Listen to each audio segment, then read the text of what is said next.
مساء الخير وحلقة جديدة في دائرة الضوء على النهار رياضة. بعد تلت ساعة من دلوقتي هيكون ضيفي وضيف حضراتكم الدكتورة مايا صبحي الخبيرة في الماسونية. لتكملة الحلقات احنا بقى لنا دلوقتي بنكمل كل يوم خميس في هذا الموضوع. الحقيقة الحلقات اللي فاتت عملت الرد الفعل اللي كان عليها كان هي رد فعل ما بين مؤيد تأييد كامل وبيريد المزيد من الحلقات، وما بين مشكك في كل كلام، بل ان البعض اتهمنا ان احنا اللي بنروج للماسونية واحنا اللي بنروج للفكر اللي بيتعمل بره. الحقيقة هي كل القضية ان احنا بطبعنا في المنطقة العربية كلنا احنا يعني منكبين على انفسنا، وما بنحاولش نشوف ايه اللي حوالينا وما بنحاولش نشوف ايه اللي برانا، وما في يعني والمعلوماتنا قليلة جدا في هذا الشأن هنا. والمعلومات اصلا اللي بتسرب للمنطقة العربية او المعلومات المتاحة للمنطقة العربية، بل ان هناك حظر يمكن على المنطقة العربية للتعرف على هذا المشروع. عايز اقول بس اطمن حضراتكم، يعني لا العبد لله اللي بيكلمكم ده ولا الدكتورة مايا صبحي ولا اي حد تاني مصري موجود هنا هيكون هو بيروج لهذا الموضوع، ولا انا هشارك في هذه الجريمة ترويج، ولا انا ماسوني ولا حكاية. انما بس عايزين نقول من باب العلم بالشيء، حتى اذا كان البعض بتستبعد المعلومات اللي بتتقال ديت، فعلى الاقل ايه، حرص ولا تخون. يعني احنا على الاقل طب نخلي بالنا على الاقل. وهنشوف النهارده ان ازاي كله بيتكلم. هي الفكره كلها انه كله بيتكلم وبيحضر العالم، والتصريحات ديت بتطلع من رؤساء الولايات المتحده الامريكيه، الرؤساء مش حد تاني، ويمكن ورؤساء العالم، الرؤساء الدول الكبيره كلهم، لانهم كل الرؤساء الدول تختلف تتفق، انما متفقين على نظريه العالم الجديد او المشروع اللي بيعملوه، اللي هم مشروع بيستهدف ان العالم ده نظام جديد، نظام عالمي جديد، مفيش حدود، مفيش اوطان، مفيش اي حاجه، وان العالم كله هيبقى مليار واحد بس، والباقي يروح في 60 داهيه، يعني يموت ولا يروح في اي حته، وانهم هيخلصوا على ده يا اما بالكوارث، ما يعتبر كوارث طبيعيه، او بالحروب، او بالنزاعات، او بهذا المليار ده هيبقى بيسمينه المليار الذهبي. الجزء الكبير من الخدعه ومن الحدوته الكبيره جدا اللي انا هقول ازاي احنا نقدر نقاومها على الاقل، لان في نعمه ربنا سبحانه وتعالى، اننا ادانا نعمه الدين ونعمة عبادة الله، الله الواحد الأحد، يعني الله الواحد الأحد. احنا بنعبد الله، لأن هم في المشروع بتاعهم اللي هو الغزو الفضائي ده بيعتمد، هم بيقولوا فيه إن هيجي غزو من الفضاء وإن احنا علينا أن نقاومه. ده كلام معلن ومنشر، وكلام ده بيقولوا إن في غزو من الفضاء، وبيحضروا العالم عشان فكرة الغزو. هتلاقوا انت الراجل رئيس روسيا بيتكلم في فيديو ليه، بيقول ان الغزو ده هيبقى في 2013 اللي احنا فيها. قبل كده كان في كلام على انها في 21 ديسمبر او اليوم اللي كان اللي فات، انما هو بيحضروا زي ما حضروا العالم لفكره او حضروا الشعب الامريكي تحديدا والعالم كله لفكره هدم البرلين. كان في فيلمين، هل هي صدفه ان يطلع فيلم قبل هدم البرلين بيتكلم عن هدم البرلين وضرب البرلين بطائره؟ وطبعا هذا الموضوع عمليا وعلميا استحاله ان يتم بطائره وبالصوره اللي احنا شفناها دي، وبعد كده هنبقى نفسره لحضراتكم. مش دي القضيه، لان اذا كان هم اكتر ناس الامريكان يعملوا كذبه وبيصدقوها ومش عايزين اي حد في العالم غير انه يصدقها، بدليل انه لما مات الرئيس كينيدي اللي هو خرج عن الرئيس الوحيد الذي خرج عن فكره الرؤساء، وعن فكره ان هو يبقى في المجموعه بتاعه الماسونيه او في المجموعه بتاعه المتنورون، او اللي هم المجموعه اللي بتقود العالم دي كلها، اتقتل على طول. هو ما اتقتلش عشان حاجه تانية، انما اتقتل عشان كان له راي تاني في هذا الموضوع. هم كلهم قطعيه واحده، الرؤساء اللي موجودين في امريكا والرؤساء اللي بيحكموا العالم في كل الحتت التانيه، في الاول وفي الاخر هم حاجه واحده. هم في تخطيط بيعملوا عشان يقودوا العالم، وباعتبار ان احنا بالنسبه لينا احنا كدول اللي بعيده عنهم هم ولا لنا لازمه ولا في دماغهم خالص. ففكره الغزو الفضائي ديت من حكمه ربنا، ان هم عايزين يقولوا ان الغزو الفضائي ان هيجي غزو من الفضاء، لان الكائنات اللي في الفضاء ديت هي الكائنات اللي هي اللي عملت الانسان، وهي اللي طورت الانسان. هم لا يعترفوا بالاله ولا يعترفوا بالدين، استغفر الله العظيم، ولا يعترفوا باي شيء. وفي هذا السياق هو كل المجمل. الحاجه الوحيده التي نستطيع ان نهزم بها هذا الموضوع الوعي والايمان. وعينا احنا بالحقيقه، نعرف الحقيقه ايه اللي بيعملوها، والايمان، الايمان المطلق بربنا سبحانه وتعالى. فاحنا ففي هذا الكلام اذا يعني فالدعوه كلها اللي احنا بنقولها، احنا بنقول هم بيعملوا كذا واحنا نقدر نقاوم بكذا، نقدر نقاوم بديننا، ونقدر نقاوم بالوعي بتاعنا وبالدين والايمان بتاعنا، وبان ربنا سبحانه وتعالى هو الذي خلق كل هذه المخلوقات. لان احنا عندنا القرآن بيقول ده، والاحاديث بتقول ده، وحاجات كتيرة جدا بتقول ده، وليس اللي هم بيقولوه واللي هم عمالين بيسربوه واللي هم العلماء بتوع ناسا وغير ناسا والكلام ده كله اللي هم بيحاولوا يتكلموا فيه. كل التفاصيل ديت هنتكلم فيها وهتكلمنا فيها ضيفتنا الدكتورة مايا صبحي. آه السيد وزير العدل النهارده المستشار احمد مكي تحدث عن قانون جديد للتظاهر يضبط الاحتجاجات ومواعيدها وضروره ابلاغ الداخليه بثلاث ايام قبليها، وان هيبقى في مواعيد للتظاهر من وقت كذا لكذا والحاجات ده، والمشروع لسه في يعني في قيد البحث والحاجات دي كلها. النيابه العامه طلع بيان النهارده قالت ان العمل في النيابات مستمر، وده كانت بترد على الاعلان اللي اتعمل اللي كان فيه وكلاء نيابه كانوا معلقين العمل 3 ايام. على جانب اخر المستشار احمد الدندة قال ان حل الازمه القائمه ازمه القضاء هو استقاله النائب العام. أزمة موجودة من ضمن عشرات الأزمات اللي موجودة، وإحنا ما شاء الله كل يوم بنخلق أزمة. كنت عايز بس أرجع للموضوع اللي كان تم، والحديث اللي كان تم، الأخ اللي كان بيكلم نفسه على إنه بتاع الدعوة النهي عن المعروف والأمر ولا النهي عن المنكر والأمر بالمعروف، ولا الأمر على أي من الحاجة اللي كل واحد عامل نفسه دلوقتي بيدخل نفسه. عايز اقول ان هذه القضيه الحقيقه ان الاستاذ محمود سعد كان جابه في قناه النهار. فالحقيقه يعني محمود بعد ما قعد معاه ولقى ان هو فنهى الحلقه يعني واعتذر يعني. يعني وانا يعني الحقيقه الموقف لانه اكتشف قال له انت يعني طب انت بقى درست ايه وبتاع، قال له لا ده انا ما درستش، ده انا هو اصلا بشتغل ترزي، وترزي دي مهنه عظيمه ما حدش بيتدخل فيها، بس ما في الترزي والصحفي والطبيب والكلام ده كله يفهم في مهنته، انما ما يفتيش، انما ليس مخولا لانه درس علوم في الدين عشان يفتي او يشرع او يقول ان احنا هنقعد قدام الكنائس ونخلي المسيحيين يبقوا مسلمين، وده دي دعوه للفتنه ودعوه لفتنه طائفيه. المهم طبعا انا عايز اقول ملخص هذه المساله ان مثل هذه الامور والذين يتكلفون، طلع ان هو لا هو في المعروف ولا في الامر ولا في النهي ولا في اي حاجه ولا له علاقه باي موضوع، وانا لابد واحد زي ده يحاسب صراحه، لابد ان زي ما بتشوف كده ناس بترفع قضايا يحاسب ان ده بيعمل فتنه. انما اللي اهم من ده كله الاعلام. الحقيقه لا يجب ان يستخدم الاعلام وسيله، ان يكون وسيله للنشر كهذا الكلام، دي هرطشه، ده كلام يعني ده هرتله. لما واحد يقول الكلام ده كده، اي حد بيقول اي حاجه كده، ده لازم النهارده، فلازم الاعلام انا عايز اقول ما اعرفش هل يتعمل ميثاق، هل يتعمل قعده، هل يتعمل اي حاجه، انا ما اعرفش الاليه بالظبط ايه، انما الاعلام على الاقل بالنسبه للصحافه في نقابه الصحفيين يعني، وانا بدعو مجلس نقابه الصحفيين ان هو يبقى فيه يتحط معيار بصير او يبعت للساده رؤساء التحرير كلهم في معيار لما ينشر في مثل هذه الامور، انما مش اي كلام يتقال على عناته كده يقوم يتنشر، فالناس بتاخده على انه على محمل الجد وبيعمل، وفي نفس الوقت هل هذا الكلام بينشر بحسن نيه، هل هذا الكلام مقصود بحد، لازم الكلام ده يتوقف. ونفس الشيء بالنسبه للفضائيات، لما يطلع اي حد يتكلم هذا الكلام فورا الكلام ده على الاقل لازم يتوقف، هذا الكلام اللي بيطلع يحلل ويحرم ويكفر ويعمل وبيقول حاجات غير عاديه، انا افهم هذا الكلام اقبله لما يكون من عالم دين شهير مشهور بيحترم الكلمه وعارف العلم بتاعه ده، انما يبقى في ناس احد الناس مش اي حد يتصدى يتكلم في مثل هذه الامور. وعايز اقول لاخواننا في كل حته عشان الناس بس ترتاح شويه، اركان الاسلام، الاركان الاسلام اللي هي الخمسه، لو في حد ما عملهاش هل حد يقدر يحاسبه؟ هل بتوع المعروف ده يقدر يحاسبه؟ هل بتاع النهي بالمعروف ده يقدر يحاسب حد يقول انت ما بتصليش ليه؟ ده انا بتكلم على اركان الاسلام، ولا اتكلم بقى على ان واحد لابس شكله ايه ولا بيتكلم ازاي ولا الكلام ولا لابس حجاب ولا مش، انا بتكلم على الاركان الاسلام.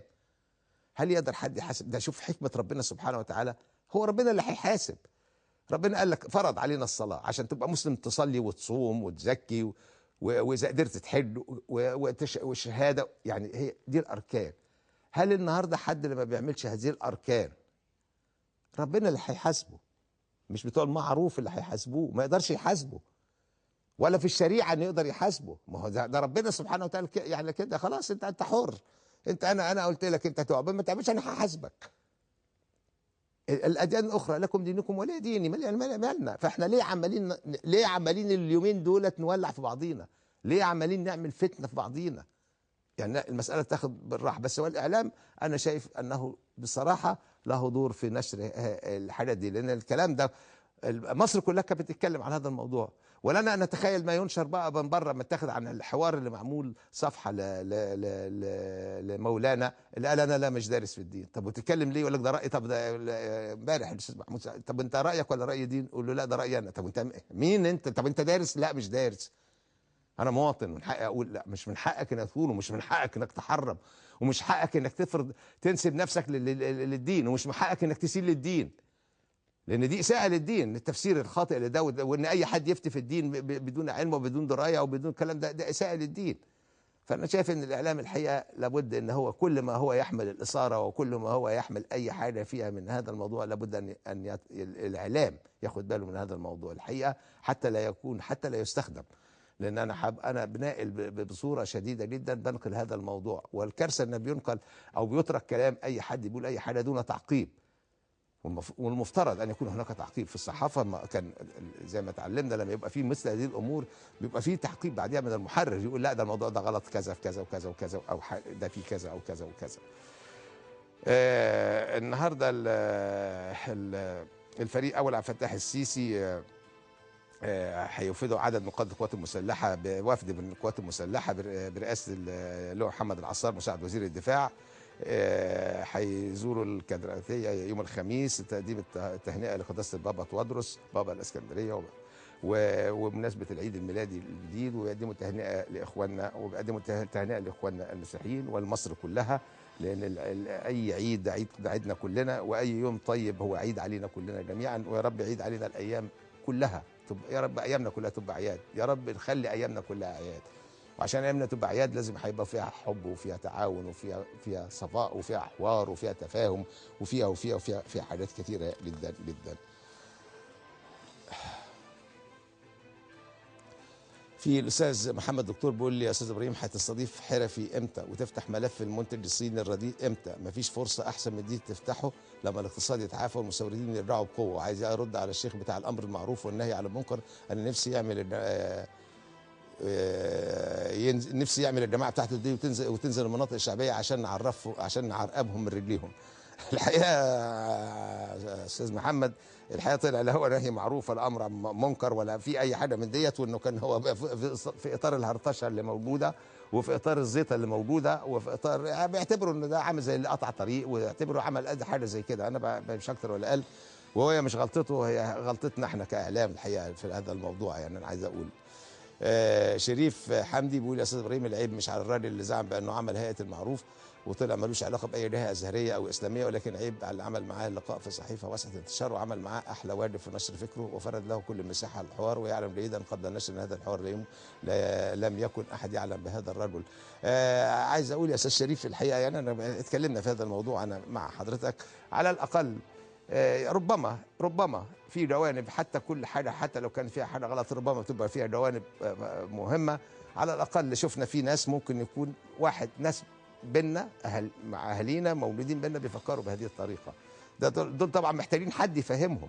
يعني ده محتاج حد عالم دين يقعد مع ده. مش كل واحد النهارده مجرد انه لبس الجلابيه او لو ربى ده انه بقى عالم دين، لا ما ينفعش، لان ده بيسيء لجماعات اسلاميه وبيسيء لحاجات كثيره جدا جدا. ولا بد ان يكون في هناك حساب في هذا الموضوع.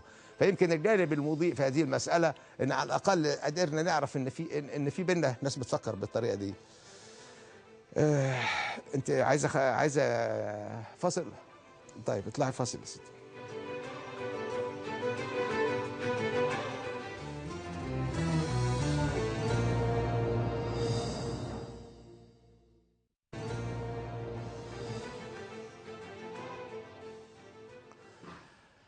نرجع بقى نخش بسرعه. دكتوره مايا صبحي، مساء الخير يا دكتوره. مساء الخير. دكتوره نقدر نعمل ممكن تعمل لنا تلخيص في 4 اسطر او 3 كلمات او نص دقيقه اللي اتكلمنا فيه في المره اللي فاتت؟ احنا اتكلمنا عن الطاقه وان في طاقه ايجابيه وطاقه سلبيه، وان في كل الاحوال ان حكمه ربنا سبحانه وتعالى ان هناك توازن في الطاقه اللي موجوده على الارض بالنسبه للانسان، وان الجزء الانسان بيشحن نفسه بالطاقه الايجابيه من اعمال الخير، من الدين، من الصفاء، من كل حاجه خير، هي دي اللي بتديله الطاقه الايجابيه. وكل حاجه واي حاجه فيها شر وفيها قتل وفيها الكلام ده كله بتعمل طاقه سلبيه، وان هناك حرب لاجل فرض الطاقه السلبيه لاسباب اخرى بتتعلق بما هو قادم في الغزو الفضائي. تفضلي. أكيد طبعا. طبعا نبتدي يعني أقول للجميع كل سنة هم طيبين، ونبتدي بسم الله الرحمن الرحيم والصلاة والسلام على سيدنا خاتم المرسلين. أنا عايزة الأول برضو أكد على كلام حضرتك اللي حضرتك قلته، إن الوعي والإيمان إن في جميع مخططات المتنورين والحكومات الدول الكبرى المعاونة لهم، في كل المخططات أن الوعي والإيمان هو الخطر الذي يجب تدميره قبل تنفيذ المخطط بالكامل. يعني الوعي والإيمان عند البشرية، الوعي والإيمان عند البشر بدون تدميرهم لن ينفع أي مخطط من مخططاتهم. ليه؟ لأن برضو عايزة أذكر الناس اللي هي بتفتكر إن إحنا هنا مثلا بنروج للماسونية أو بنهول من قوتها أو كده، إن لما ربنا سبحانه وتعالى قال وأعدوا لهم ما استطعتم من قوة ومن رباط الخيل، القوة اللي ربنا أمرنا بيها ليست فقط القوة العسكرية ولا المال والعتاد، لكن الغالبية من القوة دي هي قوة الإنسان نفسه، هي إيمانه وعلمه والتمسك بوعيه. ربنا سبحانه وتعالى يعني لما حكى لنا على مشهد من مشاهد مقولات الشيطان في يوم القيامة، لما بيقول لأتباعه وما كان لي عليكم من سلطان إلا أن دعوتكم فاستجبتم لي فلا تلوموني ولوموا أنفسكم. النقطة هنا إن الناس فاكرة إن أتباع الشيطان هم الكفرة والملحدين والمنحلين وبتوع الإباحية. بالعكس، يعني أكبر أتباع الشيطان أو أكبر الناس اللي هي ممكن تدخل النار هي الناس اللي رضت على نفسها التغييب والتضليل، أو رضت على نفسها إن هي ما تعملش بالأساسيات اللي ربنا أمرنا بيها في دينه، اللي هو البحث والعلم والتمسك بالإيمانيات والسعي وحماية أنفسنا وإعداد القوة. إعداد القوة لن تهزمنا أي آلة عسكرية مهما بلغت قوتها إلا إذا هزمنا من الداخل، وعشان كده هم بيعملوا بكل قوة على هزيمة الإنسان من الداخل. داخله هو يعني يعني في حروب بتدار غير مرئية للهزيمة النفسية، للهزيمة كذا، حتى يعني الإعلان عن آليتهم العسكرية وأحدث الأمور دي نوع من الحرب الإعلامية. يعني احنا مثلا الناس اللي بتتفرج على مناورات الجيش المصري مثلا، العملية بدر، العملية كذا، العملية كذا، بيتفرجوا ليه الجيش المصري مثلا بيستعرض أحدث ما عنده وأكبر مناورات عنده، لأن ده نوع متعارف عليه على مستوى العالم من الحروب الإعلامية. هم بقى بيقودوا حروب إعلامية أعتى بكثير. ليه؟ لهزيمة الإنسان من الداخل، إنك تحس إنك لا يمكن تقاوم هذه القوة، إنك تبقى منهزم داخليا، غير بقى حروب نفسية كثيرة. والسينما بتاعتهم عملت هذا الكلام. هوليود عمل سوبرمان، الإنسان السوبرمان الذي لا يهزم وكذا، وإن شاء الله هنفتح موضوع عن الوجه الجديد للحرب والكلام ده كله. بس هم بدون هزيمة الإنسان من الداخل لن يستطيعوا تدمير أو السيطرة على هذه الأرض. طيب عرف لنا الوعي والإيمان. الوعي والإيمان يعني هما الاثنين مرتبطين ببعض. يعني إن الله سبحانه وتعالى يعرف بالعلم، وعشان كده أول كلمة نزلت من الوحي للبني آدم هي اقرأ، وبقية الآية بتحث على العلم، علم الإنسان ما لم يعلم. فأول مخاطبة الله سبحانه وتعالى للإنسان كانت العلم. وبعدين احنا الحمد لله مثلا طبعا كل الاديان كلها من اله واحد، والاديان كلها حست على الفضائل والبحث والقوه والكذا، لكن الدين الاسلامي فيه تميز بالسعي للعلم والبحث. وقل سيروا في الارض فانظروا كيف بدا الخلق، قل سيروا في الارض، الاعجاز العلمي اللي في القران كل ده ما جاش هباء. احنا للاسف احنا بنسيب الاخرين هم يكتشفوا الحاجه او يكتشفوا الجديد، يكتشفوا كذا، وبعدين نقول ده مذكور في القران سبحان الله. طب انت عملت ايه باللي انت مذكور في القران؟ أنا عايزة أقول إن هم بيهدموا الإسلام، بيخلوه في بوتقة معينة. ليس الإسلام الحقيقي اللي هو بيبني فرد قادر على بناء مجتمع، قادر على بناء وطن قوي، قادر على إن هو يعم الخير على الأرض. هم عايزين الإسلام ينحصر في مظهر التطرف اللي يستفتى في دخلونا في الشكل وسابوا المضمون، الشكليات والتطرف والصدامات مع بعض، في حين ان التشدد والحاجات دي والبعد عن الاساسيات والخير والبناء والقوه. انا عايزه بس يعني بسرعه ان انا اقول للناس اللي هو اعدوا لما استطعتم من قوه، القوه دي هي الانسان نفسه قبل ما يكون الاله العسكريه والعتاد بتاعه.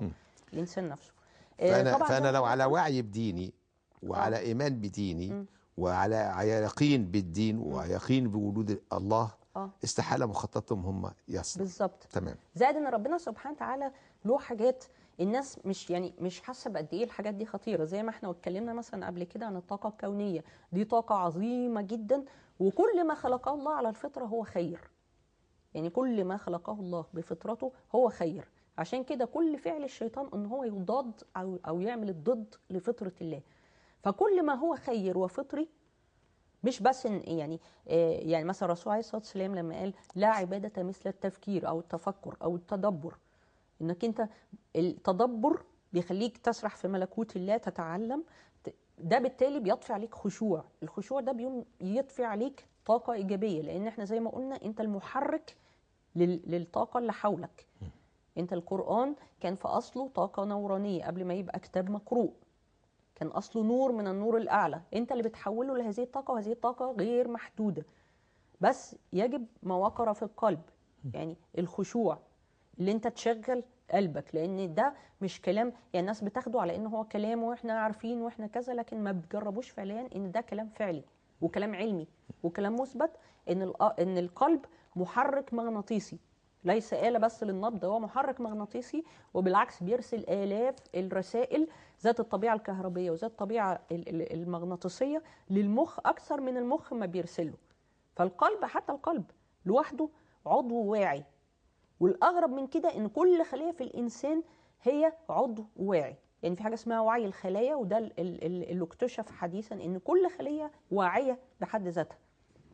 فكل ما هو في الإنسان هو واعي، والإنسان هو اللي بيسيطر عليه بعقله. العقل غير المخ، العقل غير المخ. العقل هو التعقل اللي هو كيفية الإدارة اللي هو عقلك، زي برضو ما القلب غير الفؤاد. فهي النقطة إن أنت اللي بتحرك هذه الطاقة.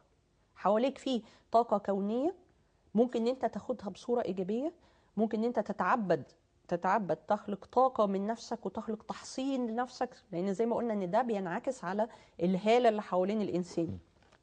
كل ما بيزيد خشوعك، ايمانياتك، ارتباطك بالفطرة، ارتباطك بالخالق، ارتباطك بالسعي للخير، حتى عملك، اتقانك عملك كذا، ده بيعود عليك بالتحصين، بيقوي الهالة بتاعتك وبيقوي مناعتك.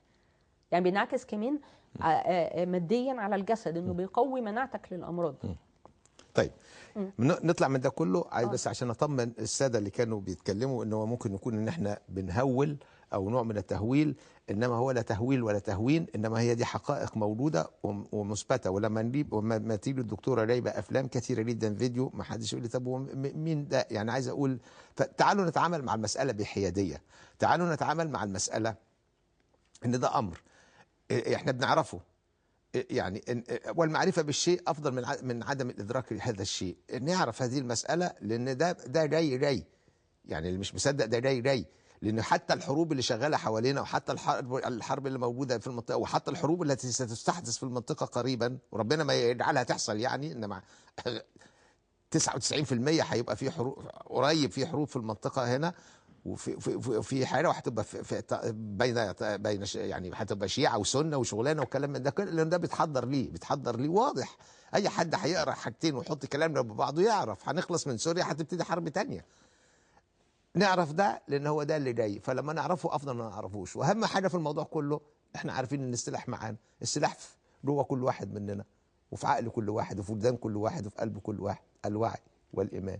واذا امنا ايمان مطلق بوجود الله سبحانه وتعالى وامنا بالله، يبقى احنا ولا كل الترسانه بتاعتهم ولا كل الاختراعات اللي عاملين يعملوها هيقدروا يكسبونا، لان كلها اعمال شيطانيه. وفي الاول وفي الاخر الانسان اقوى من الشيطان بالايمان، ومن كان الله معه فمن عليه. هو دي الفكره من هذا الموضوع. نخش بقى يا دكتوره على النهارده في الغزو الفضائي. ممكن بس حضرتك عشان احنا ما لحقناش المره اللي فاتت، الغزو الفضائي لماذا؟ ليه؟ عايزين نعمله غزو فضائي ليه؟ برضو احنا يعني نقول ان هي اسمها خدعه الغزو الفضائي. ليه اسمها خدعه؟ لان مثلا زي ما الناس لاحظت هم لعبوا بعقول العامه في مثلا موضوع نهايه العالم، في موضوع مثلا تفجير اولمبياد لندن، في موضوع كذا. دي بتبقى من ضمنها تجارب لقياس الوعي العام وتسجيل ردود الافعال والسيطره يعني هم بيطلقوا مثلا احيانا كم من المعلومات اللي يؤكد كذا، بيشوفوا ايه اسلوب السيطره على الوعي العام وردود الافعال. لكن النقطه ان موضوع الغزو الفضائي بالرغم من مما تم تسريبه من مصادر موثقه وموجوده، يعني انا ما بتكلمش غير على حاجات علميه وموثقه، مش بتكلم على حاجه راي شخصي او كذا او كذا، بتكلم على حاجات علميه ومثبته وموثقه. فهي النقطه ليه اسمها خديعه غزو فضائي؟ لان هم حرصوا على تعتيم العالم لاستغلال هذه المفاجاه، عنصر المفاجاه، وهم رسخوا له في الافلام مثلا اتعملت في السينما وفي التلفزيون واللي بيبثوها من زمان عشان يسيطروا على ردود الافعال، ان انت تبقى متقبل ده، والاخبار بتاعت مشاهدات الاطباق الطائره وكذا وكذا وكذا. فليه احنا بنسميها خديعه غزو فضائي؟ لان هي معد ليها من زمان، وان اصلا الاطباق الطائره دي زي ما ابتدينا في المره اللي فاتت وهنقول ملخص للحلقتين اللي فاتوا دلوقتي، ان قواعد الاطباق الطائره دي موجوده في جوف الارض، موجوده على الارض ولن تاتي من الفضاء، وموجوده منذ زمن، وان هي صنعت واستخدمت كمان على الارض من زمان. هنقول حاجات برضو الناس هتندهش ليها في اثناء سردنا، يعني ملخص للحلقتين اللي فاتوا. احنا طبعا الحلقتين اللي فاتوا اتكلمنا على الابتداء من مجموعه فيرال اللي هي كانت ما قلتليش في بس ألمانيا. الغاز الفضائي ليه عشان الساده المشاهدين؟ أيوه. ليه الغزو عايزين الفضائي او خدعه الغاز الفضائي؟ يعني في منه كذا هدف. اول هدف ان احنا زي ما قلنا قبل كده ان مخطط النظام العالمي الجديد، وكل الناس اللي قرت عن دوت هتلاقيه موثق، واللي ما قروش هيلاقوه موثق، واللي ما يعرفوش يتاكدوا من ده ان ده مش كلام كده، ده هو ده مخطط فعلي ماشي. واحنا دلوقتي اللي بيحصل حتى في دولنا العربيه ده ممهد ليه، لان من احد خطواته اللي هي الفوضى المنظمه اللي هي بتقام في منطقتنا دلوقتي، واللي هيعقبها كذا امور بقى تانية لحروب الاباده. المهم ان المخطط بتاع النظام العالمي الجديد اللي هو المملكه الاخرانيه بقى بتاعت حكم الدجال وبتاعت عباده لوسيفر الشيطان اللي احنا اتكلمنا عنها، ده مش هيقام الا لما يصل تعداد سكان الارض لمليار نسمه. ده قانون اساسي. وعلى فكره القانون ده مكتوب عندهم في حاجه اسمها احجار جورجيا. دي احجار مرسخ عليها القوانين، ودي حاجه غريبه جدا، احجار جورجيا مكتوب عليها مخطط النظام العالمي الجديد، ومتسابه كده ومحدش وعى ان ده اللي بيحصل. تاني حاجه، وعلى فكره برضو ده كان موجود في لجنه رسميه اسمها لجنه الخطر الداهم، وكان من احد رؤسائها كيسنجر. فهم مش هيبتدوا النظام العالمي الجديد الا لما يوصل تعداد سكان الارض لمليار نسمه. ينزلوا المليار. وعاملين لهم بقى هم مخطط المليار دول هيستغلوا في ايه، لان هيبقى فيه طبقه من الساده وطبقه من العبيد برضو. يعني هيبقى فيه طبقه من الساده وطبقه من العبيد، وده له قانون كبير هنفرده بعدين، يعني القوانين اللي هي بتاعت الكامله بتاعت النظام العالمي الجديد. فمهم في الفتره الحاليه ان احنا داخلين، يعني ربنا يعني يرحمنا يعني برحمته الواسعه، بس احنا يعني كل الشواهد بتقول ان احنا داخلين على مراحل النهايه، او هنبتدي في مراحل النهايه اللي احنا عارفينها في ادياننا جميعا، وبقى لها شواهد كتير وهم بيستعجلوا بيها. فهي النقطه ان الفتره دي لابد ان يقودوا حروب اباده، لان هم من ضمن الحاجات، والكلام ده موثق يا جماعه، ان هم عايزين يتخلصوا من 80 ل 90% من سكان الارض. لان هم بجميع الدراسات، وعلى فكره ده كمان كان معلن في حاجه رسميه اسمها الاجنده 21، ودي حاجه موجوده رسميا، ان عدد ان كم الموارد وكم الغذاء وكم كذا مش هيكفي الا فئه قليله. فهم حاطين ده مرسخينه ان لازم يقودوا حروب اباده خلال الفتره ديت للوصول لما يسمى هم هينزلوا الربع تقريبا. احنا 4 وشويه مليار. لا احنا العالم متخطين 6. متخطين 6 وشويه. 6 مليار. هم عايزين من 80 ل 90%. 80 تقريبا في المية. وده كمان يعني حتى حاطين له سنه تقريبا سنه 25، يعني قبل سنه 2025. من 2020 ل 2025 يبقى كل ده نزل للمليار الذهبي. فهي النقطه طبعا خديعه الغزو الفضائي لها اهداف كتير، بس اهم اهدافها اللي هو حروب الاباده. الهدف بقى الهام قوي قوي قوي، واللي ده هنفرد برضو عنه كلام في ان شاء الله في الحلقه، اللي هو تدمير فكره وجود الاله. ازاي ده بقى؟ الجامعات الخارجيه وقمه يعني مثلا ناسا، الجامعات الامريكيه، الجمعيه الملكيه البريطانيه، معاهد متخصصه زي ستانفورد، زي كذا زي كذا، قمم العلم في العالم. قمم العلم مرسخين العلماء بتوعهم عشان يثبتوا للعالم. وده من ضمن ان هم بقى داخلين على مخطط الغزو الفضائي، عايزين يثبتوا للعالم ان الكائنات الفضائيه دي هي كائنات اللي هتيجي. لا، غير انها هتيجي، عايزين يثبتوا للعالم ان الكائنات دي يعني اكثر تقدما وتكنولوجي عاليه وكذا وكذا وكذا، وان هي اصلا كانت مسيطره على الارض من آلاف السنين، وكانت تعبد في الحضارات القديمة، وإن هي الأساس اللي خلقت الإنسان. طبعا الناس هتستعجب، بس الكلام ده يا جماعة علماء العالم بيرسخوا له، مش يعني، وهنشوف حاجات إن شاء الله علماء العالم بيرسخوا له إن الجينات، إن الكائنات دي يعني هي متخصصة في عملية الجينوم نفسه، في هندسة الجينوم أو الهندسة الجينية، وان وجدت بلوكات جينيه جايه من الفضاء، مما يثبت ان البلوكات الجينيه دي ممكن يتم تفعيلها عادي. تاني حاجه ان مشروع الجينوم برضو اللي احنا ذكرناه قبل كده اثبت ان ممكن التداخل مع بلوكات الجينات. فهم عايزين يثبتوا ان الكائنات دي هي اللي خلقت الانسان، وهي اللي قامت بتطويره جينيا على مدى العصور اللي فاتت لغايه ما بقى بالشكل ده، لغايه ما بقى دلوقتي في التطور الحالي، وان هي هترجع تحكم الارض. وهنتكلم برضو على الترسيخ لفكرة الإنسان الكوني اللي كان في أخ فاضل اتكلم عليها، سأل عليها قبل كده، لأن ده برضو متعلق بموضوعنا النهاردة. فقلنا حروب إبادة، انما اهم ما في الموضوع كله، لان ده اللي بيخدم النظريه فكرة الاساسيه، فكره ان هو انكار وجود الاله، وان اللي خلق الانسان المخلوقات الفضائيه دي كلها. بالظبط. طيب احنا بقى نخش في الموضوع بتاعنا، بس بعد الايه؟ الفاصل.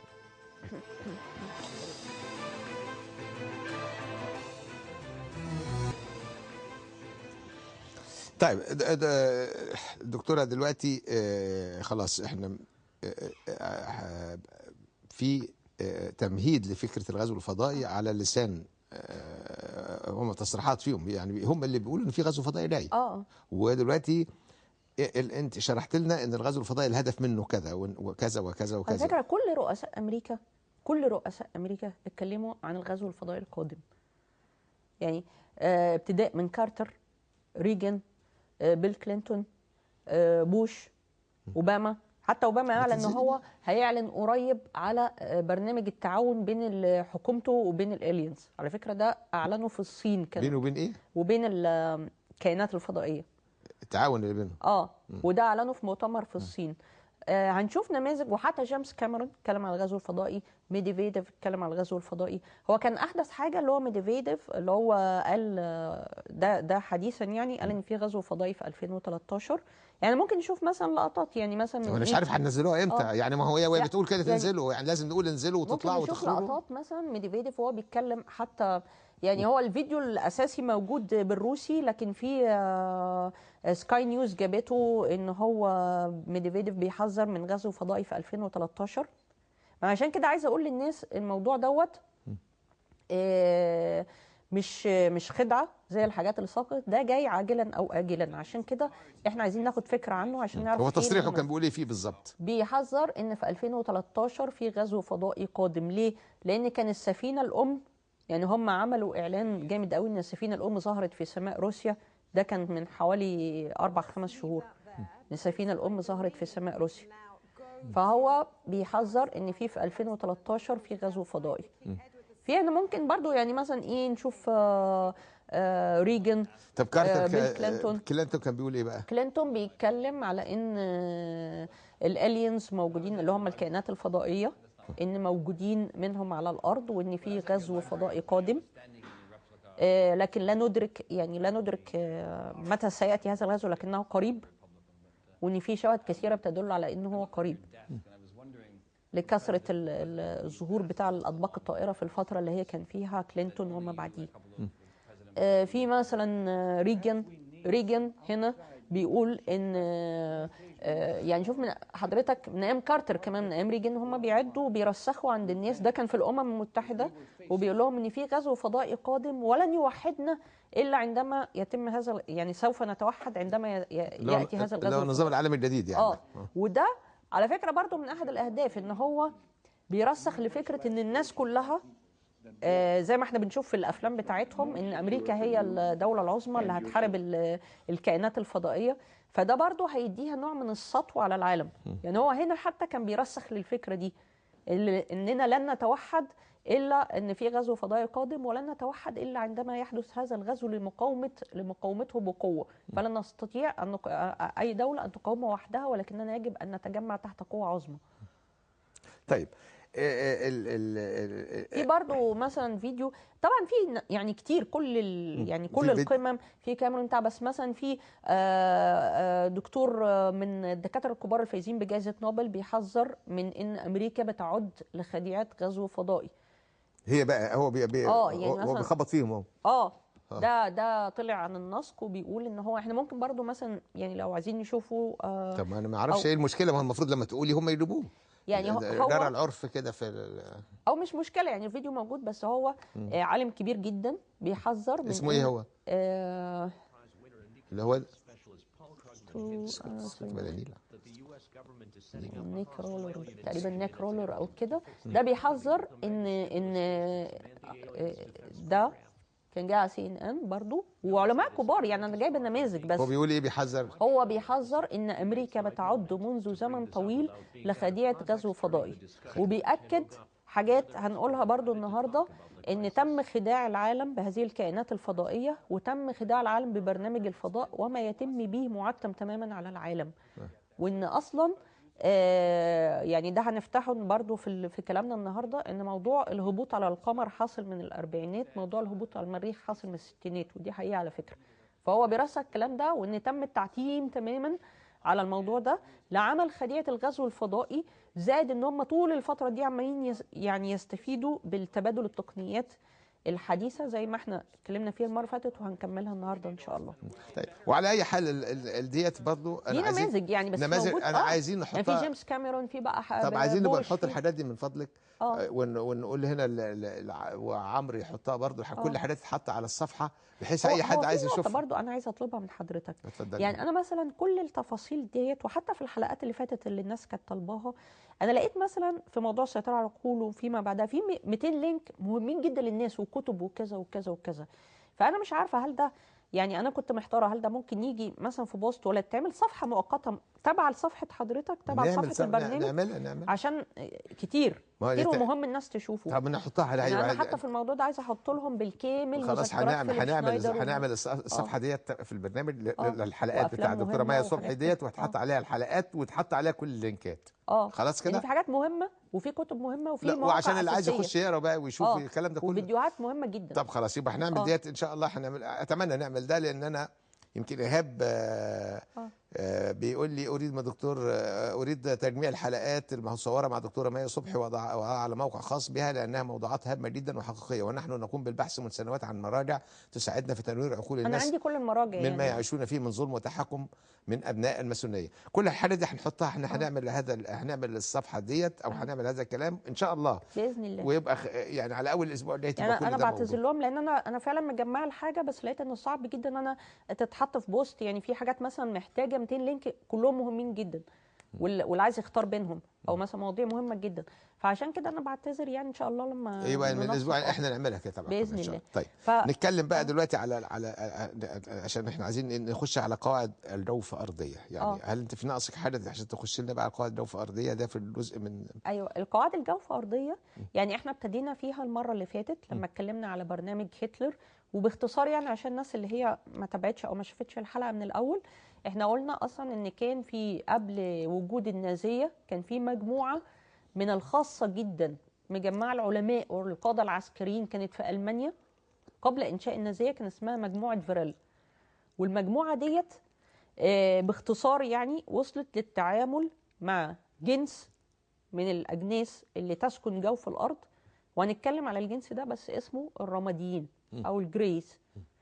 تعاملت مع الجنس دوت، وعرفوا ان هم ياخدوا منه بعض التقنيات الحديثة. وهذه المجموعة هي اللي اختارت هتلر لزعامة ألمانيا. والكائنات دي أو الجريز اعتقدوا أن هم من خلال ألمانيا يمكن أن يسيطروا على العالم. لكن التعاون ده كان في فترة قليلة جدا قبل نهاية الحرب العالمية الثانية. فكانت لسه ما وصلتش التقنية، يعني هم نطوا سبقوا العالم بحوالي من 80 ل 100 سنة في التقنيات.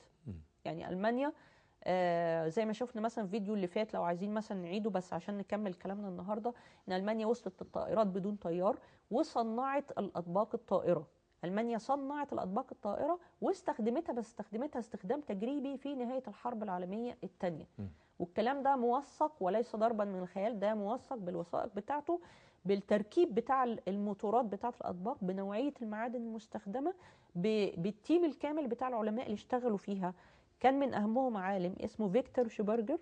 العالم دوت عالم مشهور وأبحاثه موثقة، وهو عمل على تقنية الأطباق الطائرة، واللي هي بتستخدم مضاد للقوى الجذب بتاعة الأرض. يعني احنا عندنا الجاذبية أرضية، هنتكلم ازاي محرك الطبق الطاير ده بيعمل حاجة اسمها قوة الفورتكس أو القوة الدوامية. القوة الدوامية دي بتعمل نوع من المجالات المغناطيسية بنبض عالي جدا بتضاد قوة الجاذبية، فتتحرر هي من الجاذبيه. زائد بقى حاجات هنتكلم فيها برضو ازاي الجسم بتاع الطبق ده بيستخدم، يعني بيستحمل العزم العالي السرعه العاليه، لان احنا زي ما قلنا بتوصل سرعته في المتوسط ل 3000. على فكره هي 3000 ميل في الثانيه مش كيلومتر، 3000 ميل في الثانيه. في الثانيه. فدي سرعة عالية جدا. لازم سرعة. جسم الطبق يبقى والداخلي والخارجي مستحمل العزم الكامل دوت. وهنقول الموتور بتاع، هنتكلم برضو في حاجة في الموتور بتاعه خاصة يعني. والحاجة دي موجودة من زمان. المهم عندنا ان ألمانيا صنعت الأطباق الطائرة بالفعل، وجبنا ده كله بالصور والأفلام وكل حاجة، وان هي استخدمتها في آخر الحرب العالمية الثانية.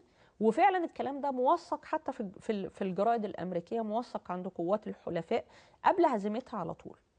فلما تمت هزيمتها، لأن ما كانوش لسه استخدموها كناحية عسكرية بما يكفي، لما هزمت أول حاجة أخذها قوات الحلفاء وخاصة أمريكا إن هي أسست في صحراء نيفادا المنطقة 51. هم لموا العلماء بقى ولموا كل الورق وكل الحاجات اللي لموها كلها. النقطة بقى ان اللي كان بيعمل في برنامج الفضاء النيزي كم كبير جدا من العلماء. امريكا والحلفاء خدوه، اتفقوا كمان سرا على ان هذا يعني التعاون يبقى قيد السرية البحتة في القواعد الامريكية اللي عملتها تحت الارض، وملوش علاقة بسياسات الدول في الخارج. كان في عملية كبيرة جدا ومشهورة اسمها بيبر كليب. العملية دي قامت بها المخابرات الأمريكية والمخابرات الروسية للم كل العلماء وكل ما يتعلق ببرنامج الفضاء الألماني. وكانت ألمانيا مصنعة 7 أنواع من الأطباق الطائرة. كان أهمهم اللي هو موديل اسمه فيريل على اسم قوة فيريل، وموديل اسمه هانيبو.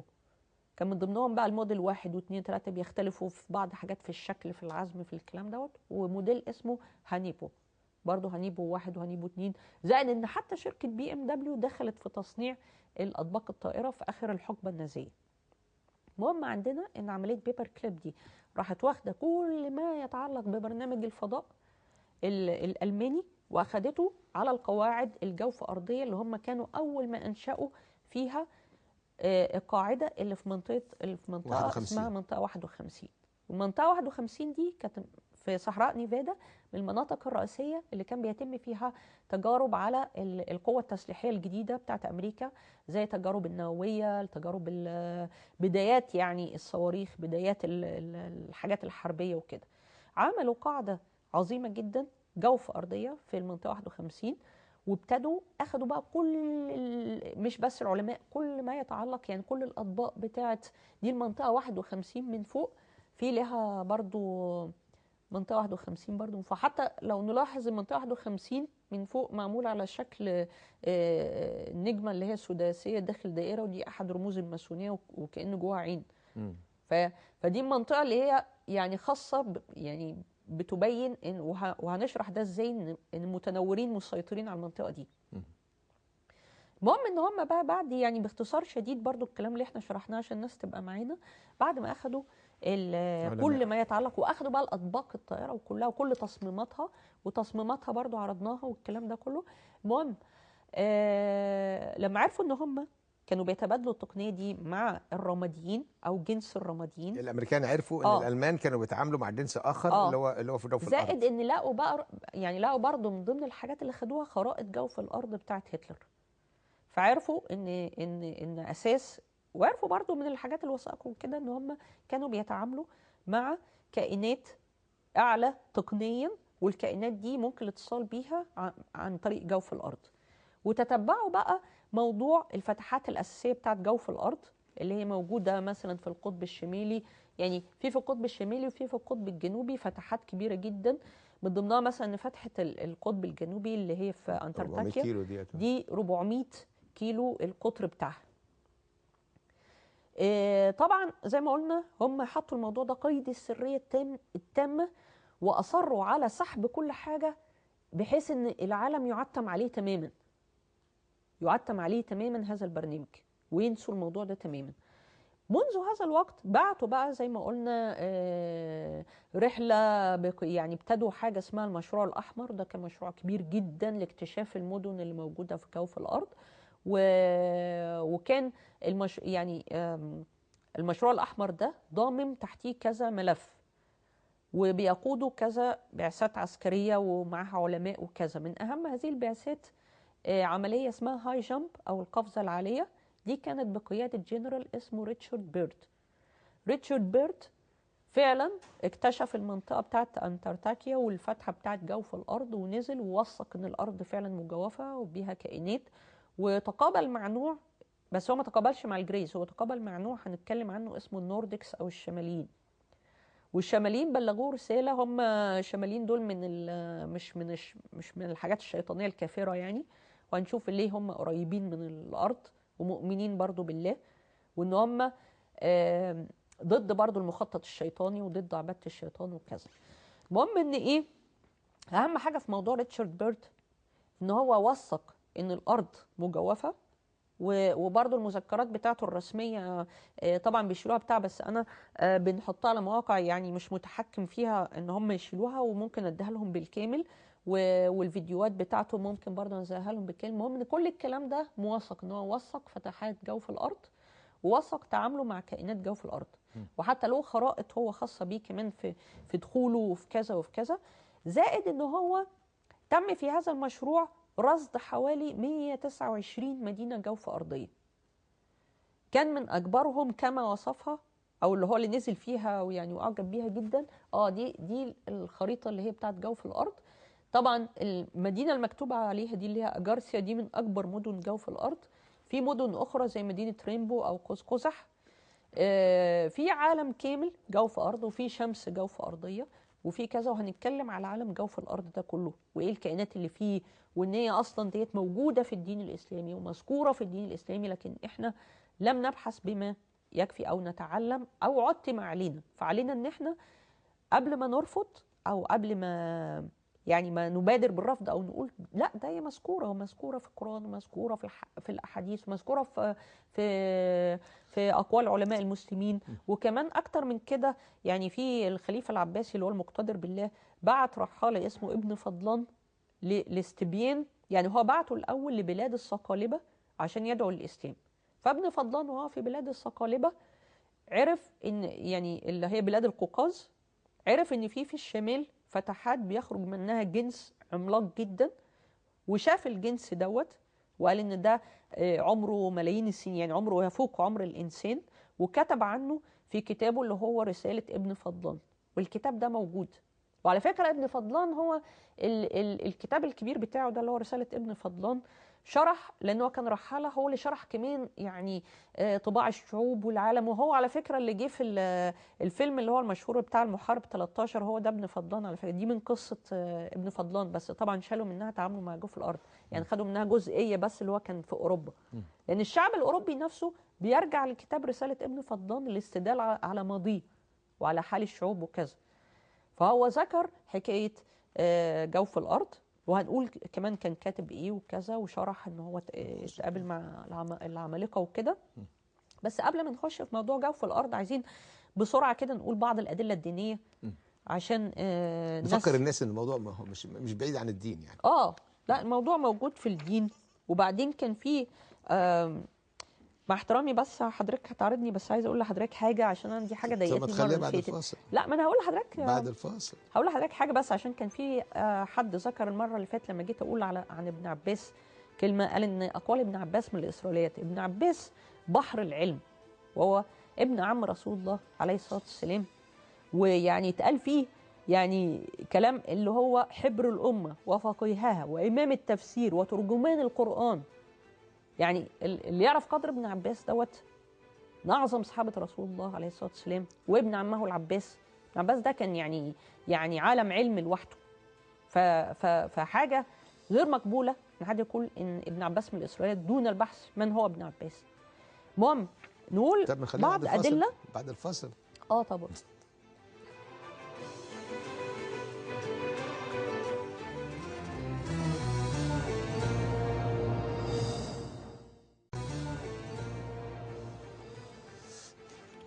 بص يا دكتور، عشان في سيل الرسائل اللي ابتدى يوصل وهنيجي للرسائل، بس بعد حضرتك ما تكلمينا. أيوه. ان كل ما يدور او كل ما حضرتك تتكلمي فيه هو اصلا كله موجود في القرآن وفي السنة وفي الاحاديث وفي الاقوال بتاعت الصحابة كلها. وبعدين مدلل دينيا هنقول يعني بسرعه عشان الوقت برضو. مثلا ربنا سبحانه وتعالى قال في سوره الطلاق: الله الذي خلق 7 سماوات طباقا ومن الأرض مثلهن يتنزل الأمر بينهن لتعلموا أن الله على كل شيء قدير. يتنزل الأمر بينهن، معنى أن يتنزل أمر، يتنزل وبعدين الأمر معرفة، يعني الأمر الواحد يتنزل بينهن. الآية رقم كام بتاعت في الطلاق؟ ومن آياته قال الله تعالى في الآية كام في سورة الطلاق؟ سورة الطلاق الآية 12. الآية 12. وبعدين قال تعالى: ومن آياته خلق السماوات والأرض وما بث فيهما من دابة. الدابة وهو على جميعهم إذا يشاء قدير. الدابة هي كل ما يدب. سورة لا مش الأنفال. طيب ثواني. طيب هقول لك. ومن آياته خلق السماوات والأرض وما بث فيهما من دابة وهو على جمعهم إذا يشاء قدير. ما بث فيهما دي تدل على أن السماوات والأرضين بهما اللي هو الدابة كل ما يدب على الأرض. مثلا ربنا قال سبحانه وتعالى: وأعدوا لهم ما استطعتم من قوة ومن رباط الخيل ترهبون به عدو الله وعدوكم وآخرين من دونهم لا تعلمونهم الله يعلمهم. طبعا الناس مثلا هتقول: لا دول المنافقين اللي كانوا وراء كذا. لا لأنكم لا تعلمونهم الله يعلمهم، لم تكونوا تعلمونهم الله يعلمهم. الكائنات اللي حضرتك بتتكلم عليها دي ربنا سبحانه وتعالى قال: تسبح له السماوات السبع والأرض ومن فيهن. بما يعني ان السماوات والأرض. في مثلا حديث للرسول عليه الصلاة والسلام: لا تقوم الساعة حتى تقاتلوا قوما عراض الوجوه كأن أعينهم حدق الجراد. كأن أعينهم يعني حدق الجراد، يعني زي عيون الجراد، حدقات الجراد. يعني كان في صورة بس اللي هو كان، يعني أنا مقارنة بين ما تم تصويره من الجريز اللي هم الالينز الرماديين وبين الجراد. يعني ريت عبال بس ما يجيب الصورة نشوف. هنشوف برضو أحاديث للرسول عليه الصلاة والسلام. وبعدين أنا عايزة أقول برضو على حاجة هي مش مجال فتحها دلوقتي. كان أعينهم حدق الجراد. طبعا اللي قال حديث الرسول عليه الصلاة والسلام. عليه الصلاة والسلام. وبعدين دي صور متاخده للجريز زي صور. دي مش صور للجريز اللي احنا، لا دي صور للجريز اللي هنتكلم عنهم. مش رسومات. لا دي مش رسومات، دي صور متصوره للجريز، دي صور حقيقيه للجريز. كأن أعينهم حدق الجراد. طبعا في حاجات كتير جدا، بس انا يعني عايزه اختصر ان مثلا عن سيدنا ابن مسعود الصحابي الجليل وغيره: الأرضين السبع وبعد وما بينهن وكثافة كل واحدة منهن 500 عام. وله حديث آخر: ما السماوات السبع وما فيهن وما بينهن والأرضون السبع وما فيهن وما بينهن في الكرسي إلا كحلقة ملقاة بأرض فلاه. هو ده اللي برضو ابن مسعود. سيدنا ابن عباس في قوله على 7 سماوات ومن الأرض مثلهن قال: لو حدثتكم بتفسيرها لكفرتم وكفركم تكذيبكم بها. وده قالوا طبعا، يعني أنا عندي كم رهيب. تاني الحديث بتاع قال المقولة بتاعت سيدنا ابن عباس قال: لو حدثتكم بتفسيرها لكفرتم وكفركم تكذيبكم بها. هو على الأرضين السبع، لأنه ما كانوش لسه عقولهم تستوعب إن واحنا قلنا لغايه دلوقتي حد متصور مش عقولهم، واحنا دلوقتي لغايه دلوقتي ما حدش متصور. لا، هي المشكلة كمان اللي احنا هنتكلم عليهم من الأجناس دي وإيه طبيعتهم. برضو عن ابن عباس برضو قال في هذه الآية: قال في كل أرض مثل إبراهيم ونحو ما على الأرض من الخلق. في كل أرض منهم، يعني هم أمم كثيرة. وبرضو في أكثر من حاجة هنشوف. طيب. برضو ابن كثير قال أي 7 هو ابن كثير، بس هو ابن كثير: أي 7 أيضا من الأراضي على الأرضين السبع، من ظلم قيد شبر من الأرض توقه الله من 7 أرضين. وفي صحيح البخاري: خسف به إلى 7 أرضين. وقال في ده: من حمل ذلك على أنها 7 أقاليم فقد أبعد النجع، ولكنها أرضين طوابق. وأغرق في النزع ومن قال أنها أقاليم قد أغرق في النزع وخالف القرآن. طيب دكتورة، ممكن نحط الحاجات دي بقى بالتفصيل، عشان حضرتك دلوقتي نحطها بالتفصيل برضه على الموقع كلها، كل الحاجات، لأنها كم كبير جدا. طيب خلاص نحطها بس عشان بس نرجع هو تاني. في حديث للرسول عليه الصلاة والسلام قال رسول الله عليه الصلاة والسلام، ودوت يعني اللي هيكتبه ده في كتب كثيرة جدا. نزلوا اسمها على. طيب الخيوط الخفية، الصفحة تبقى الخيوط الخفية الماسونية، تنزلي اللينك بتاعها وتنزليها دلوقتي، تعمليها وتنزليها، وهيبقى جزء منها كل ما هو له علاقه بالدين هنحطه. والمواضيع اللي قبل كده كل الناس كانت كل ما هو بقى حد عايز يرجع لاي حاجه وحتى المواضيع اللي كانوا طالبينها بتاع السيطره على كلها. فقال رسول الله عليه الصلاه والسلام: يأجوج امه ومأجوج امه، وكل أمة 400,000 أمة، لا يموت رجل منهم حتى ينظر إلى 1000 عين تطرف بين يديه من صلبه. قلت يا رسول الله صف لنا يأجوج ومأجوج. هم 3. قال رسول الله صلى الله عليه وسلم: هم 3 أصناف. صنف منهم أمثال الأرض الطوال 20 و100 ذراع في 120 ذراعا، وهم الذين لا يقوم لهم الحديد. وصنف آخر منهم طوله وعرضه سواء، وصنف يفترش أذنيه. ده هنتكلم على الأصناف دي. بس أنا عايزة أقول للناس إن مقولة إن جوف الأرض هم يأجوج ومأجوج دي جاية من كثرة يأجوج ومأجوج، ولكن ليسوا هم العامة بتوع جوف الأرض يأجوج ومأجوج، لكن أطلق على الكثرة. وفي برضه هنا برضه هنزل لكم كذا حاجة من أقوال الصحابة، من أقوال كذا بتدل على أن يأجوج ومأجوج ليست أمة واحدة، ولكنها أمم متعددة كانوا يعنوا بيهم كائنات جوف الأرض. لكن يأجوج ومأجوج من الأمم الكافرة. وبرضه في حديث مهم جدا ان الرسول عليه الصلاه والسلام، والحديث ده يا جماعه ما حدش يعني اللي يقول لا ده انا جايبه كل اسانيده وكل الكتب بتاعته، اللي بتثبت ان النبي عليه الصلاه والسلام بعثه الله تعالى في رحله الاسراء والمعراج الى امم واقوام جوف الارض. وده طبعا عندي كل الاسانيد وكل الكتب اللي جاي فيها الحديث عن عكرمه عن عبد الله بن عباس عن النبي صلى الله عليه الصلاه والسلام قال: بعثني الله تعالى حين اسرى بي الى ياجوج وماجوج فدعوتهم الى دين الله والى عبادته فابوا ان يجيبوني فهم في النار مع من عصى من ولد ابليس. الحديث ده في يعني مش من مصدر واحد، انا عندي كل الكتب اللي جايبه اسانيده كلها. طيب في تليفون من هنا يعني في نفس الموضوع. مساء الخير يا استاذ محمود. الو استاذ ابراهيم، ازيك؟ الحمد لله. يا اخبار؟ بتكلم معك انا من هنا. اهلا وسهلا. الكلام اللي بتقوله الدكتور ده كلام علمي وكلام موثق في القران الكريم. يعني بس هو بعض الناس بتبقى غفلانه عن هذا الكلام.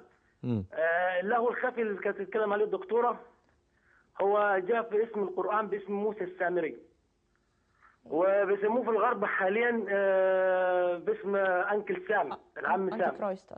هو ده صاحب المخططات دي كلها الصهيونيه، وصاحب البروتوكولات حكماء صهيون، وهو برضو صاحب الطبق الطاير ده اللي بتتكلم عليه الدكتوره، صاحب فن وتصنيع وكل حاجه من تكنولوجيا حديثه. هو وراء هذا كل المنظومه، هو اللهو الخفي اللي بيخطط لكل مخططات صهيون في العالم الاسلامي وفي العالم الغربي. طب دلوقتي ربنا سبحانه وتعالى في سورة طه ذكر الكلام ده في القرآن الكريم، لما سيدنا موسى رجع بعد 40 يوم لميقات ربه، فوجد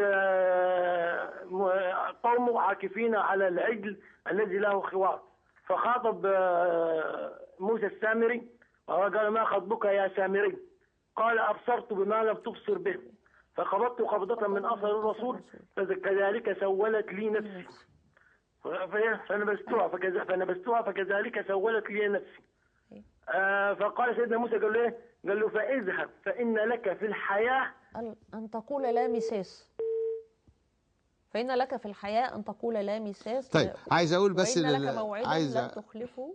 أيوة. عايز أقول للأستاذ محمود، إحنا يا ريت بقى كل حد عنده معلومة، عنده حاجة عايز يتحاور في هذا الموضوع، عنده معلومات يحطها على الموضوع، نحطها على الصفحة اللي النظرة دلوقتي هتنزل اللينك بتاعها عشان يبقى الموضوع متاح للكل ويبقى فيه حوار للكل.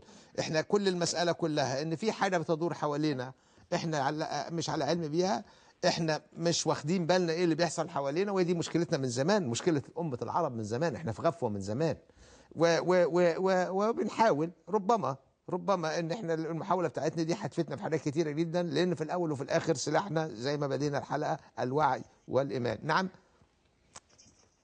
الصفحة هي اللي موجودة قدام حضراتكم، وانت يا استاذ محمود وكل واحد عنده اي معلومة عنده حاجة، الدكتورة هتحط كل المعلومات، كل الاسانيد، كل المراجع، كل الحاجات القرآنية والاحاديث النبوية، وكل الكتب اللي انتم محتاجينها كمان، وكل الكتب كتب لو عايزين كاملة، وكتب كامله، والحاجات لو في حاجه مترجمه يا دكتور، كل الترجمات وكل المذكرات بتاعت ريتشارد بيرد والمذكرات بتاعت فيليب شنايدر كامله. طب خلاص يبقى احنا كده كل الفيديوهات كل الحاجات دي. ليه بقول دي الحكايه دي هتريح ليه بقى؟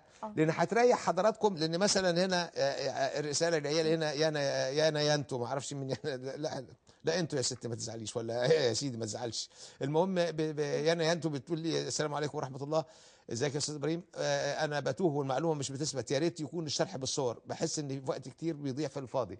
لما هتبقى الصور موجوده والمعلومات موجوده ونبقى احنا قاريين على البتاع اللي حضراتكم مش عارفينه، ان انا قاعد تايه اصلا، يعني انا بقالي قبل الحلقه بساعتين قاعد مع الدكتوره بنتكلم، عشان هو موضوع اصلا من فوق دماغ، يعني الموضوع هي قاعده بقى ضيعت من عمرها 20 سنه في هذا الموضوع، فهي اللي فاهماه، وكتر المعلومات اللي عندها يعني الله يكون في عونها ان احنا ماشيين ونتكلم في موضوع ولا حاجه فيها، كلها من ورا الدماغ. هو برضه حضرتك هقول لحضرتك يعني الواحد ممكن يفضل يشرح، بس هي النقطه يعني عشان وقت الحلقه وبيبقى في بعض اثباتات وكده، فانا عارفه ان الناس يعني انا عايزه اديهم مثلا الصوره العامه من غير تقطيع عشان يفهموا ايه النقطه الاول، وبعدين ممكن بقى اللي هم عايزينه نفتح فيه زي ما هم عايزينه. طيب.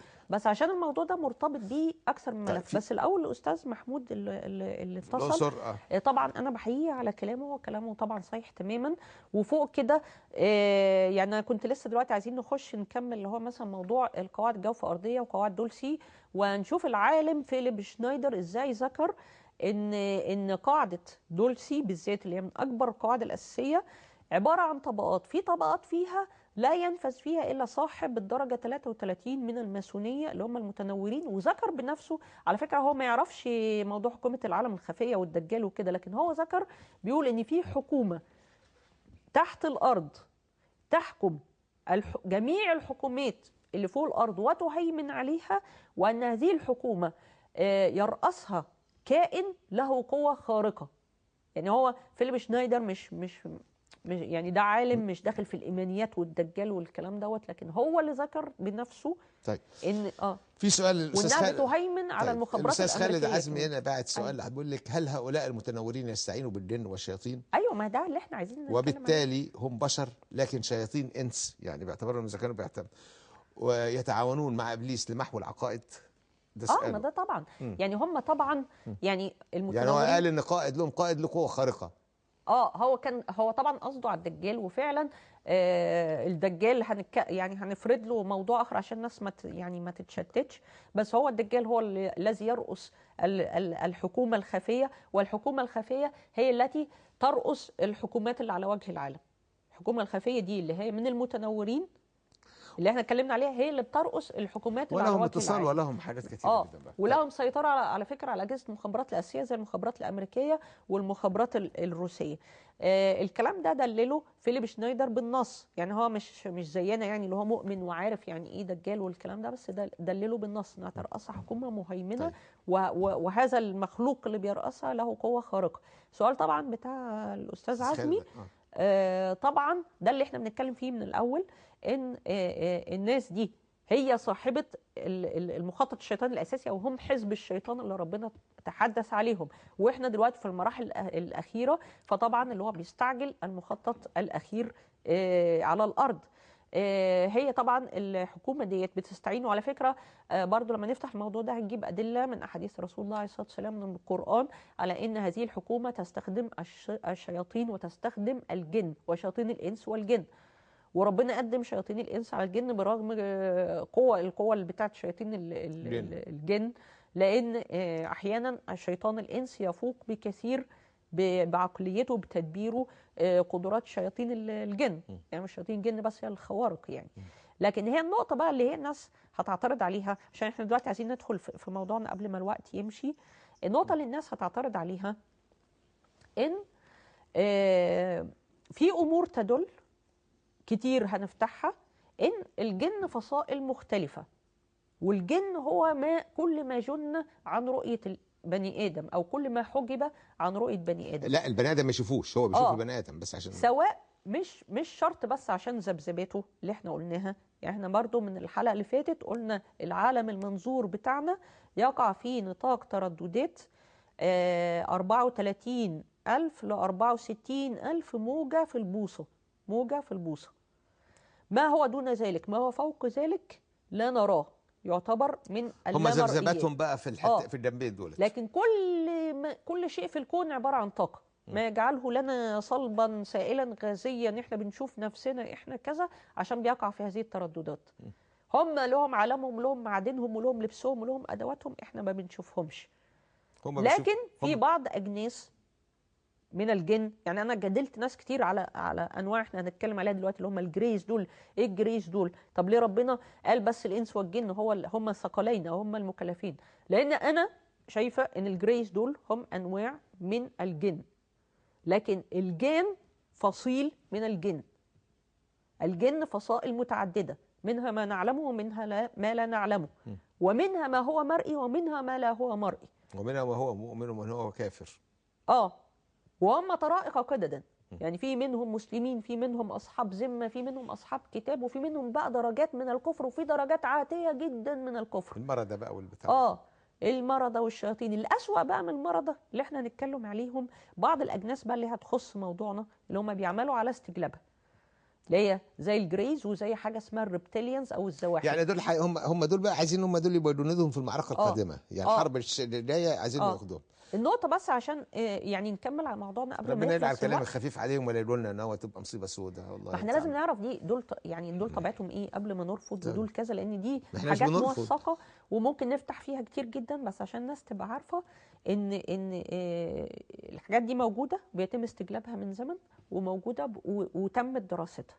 النقطة طبعا زي ما قلنا على جوف الأرض. جوف الأرض يحتوي أجناس متعددة. اللي الرسول عليه الصلاة والسلام بنتكلم عليهم اللي هم أطوالهم مثل شجر الأرز أو اللي هم عمالقة جدا. دول فعلا اسمهم جنس العمالقة. ممكن عشان الوقت بس أجري، أنا معايا الصور ومعايا الحاجات بس عشان أجري عشان الناس تفهم، ولو فضل وقت هنفتح فيديوهات. في جنس اللي هم الرسول هينزل هو الصور واحنا بنتكلم. وايه انت بتعطلها ليه؟ هو ما هو له علاقه، هو قاعد بيعمل ايه يعني؟ كائنات جوف الارض، النظره بدل ما عملت كائنات جوف الارض. في مثلا النوع اللي هو اللي اتكلم الرسول عليه الصلاه والسلام والصحابه عليه، اللي هو اللي اذنه بيفترش اذنه. ده فعلا موثق كمان بره، اسمه البنوتل. اسمه البنوتل، واسمه هو في صور تانية في كائنات جوف الارض. هل في صور تانية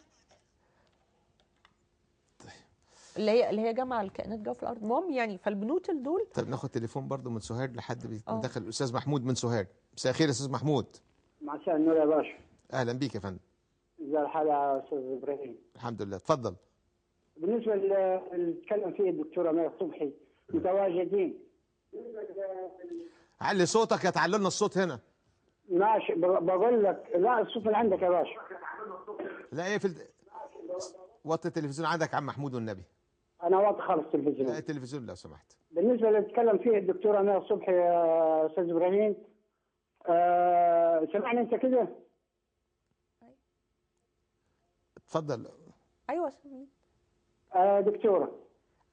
اتفضل يا دكتور. يا عم محمود اتفضل يا عم محمود، انت عايز تقول ايه؟ انا بقول للدكتوره ماء بالنسبه للفتحات الموجوده في الهرم، دي فتحه اساسا مش هيقدروا ان شاء الله يوصلوا لها. بامر الله مش هيقدروا يوصلوا لها، لان معموله براس فلكي فرعوني من القدماء المصريين. وبالنسبه في فتحه في اسكندريه وخرجوا منها ناس بس من نفس التفسير اللي بتتكلم عليها، وتلبسوا على السيده هناك واتكلمت معاهم. تاني قبل ما يقفل بس ما يقفل. تاني يا عم محمود استنى، انت بتقول ايه؟ فتحه ايه تاني؟ فتحه في اسكندريه. ايوه صح. دي هذا بيخرجوا منها وبيتلبسوا على السيدات هناك وناس كثيره. ويتكلموا انجليزي. انا استحضرتهم على جسدها وبيتكلموا انجليزي، واتكلموا معايا انجليزي. والروحانيات اساسا انا ما بعرفش انجليزي، كلمه واحده انجليزي ما بعرفهاش. فالروحانيات قاعده تتكلم معاهم لغايه لما نعرف سرهم فتعرف سرهم. وحاليا موجودين في اسكندريه، واساسا في سوهاج هنا ظهر نسخه للمسيخ الجدال. ظهرت نسخه للمسيخ الجدال في قريه في سوهاج، وتلبست على واحد كانت هتموته خالص. نسخه بعين واحده وضخم. احنا بس دلوقتي انا عايز اقول اللي ايه، عشان خاطر ما ندخلش حاجات في حاجات يا عم محمود، وما ندخلش ممكن في حاجات يعني ما تراها انت، يعني ما نحكيش حكايه عن حد ما رايته انت هو الذي نتكلم عنه، اللي انت شفته بعينيك. بس هي بخصوص فتحه الهرم الاكبر موجوده فعلا، بس هي بيدخل لها من حاجه اسمها البير السري. والناس دلوقتي علماء الاثار عارفين البير السري ومهمل من زمان ومقفول وكذا. لكن حصل ان أليستر كراولي اللي احنا اتكلمنا عليه من فتره، اللي كان عمل عباده الشيطان في الاربعينيات واسسها وعمل كتاب القانون، هو دخل للهرم الاكبر ونفذ من الفتحه دي ونفذ للجريس فعلا. واللي كتب له كتاب القانون كان اتصاله مع حد ادعى ان هو قياده عظمى في جماعه الرماديين. فده يدل ان هم اصلا يعني هم شياطين عابدين للشيطان. هو اصلا لما تقابل يعني ليستر كراولي داخل جوه الهرم بالفعل، بس ده كان في الاربعينات. الفتحه دي ما بيدخلهاش من جوه الهرم، بيدخلها من حاجه اسمها البير السري، والبير السري ده موجود بالفعل ومهمل. في فعلا فتحه عند اسكندريه، وفي فعلا فتحه عند ادفو، بين ادفو وبين حاجه تانية يعني ممكن اجيبها بالظبط. في اكثر من فتحه في مصر وفي العالم يعني. في شمال الهند، في واحده في ايران، في واحده في ليبيا، بين ليبيا والجزائر عندك خوفت سيلي، في واحده هناك، في امريكا الجنوبيه، في فتحات كثيره جدا يعني. بس دي ممكن نفتح لها كمان موضوع لما نيجي نتكلم على الاهرامات اللي حوالين العالم يا عم محمود الكلام ده. طيب. فالنقطه بس عشان ايه نمشي بسرعه فيها. كائنات جوف الارض مثلا اللي هو الرسول عليه الصلاه والسلام قال عليه اللي هو اذنيه يفترش بهم الارض، ده اللي هو ده موثق كمان حتى في اوروبا، اسمه البنوتي او البنوتل، وهو اصل القوطيين.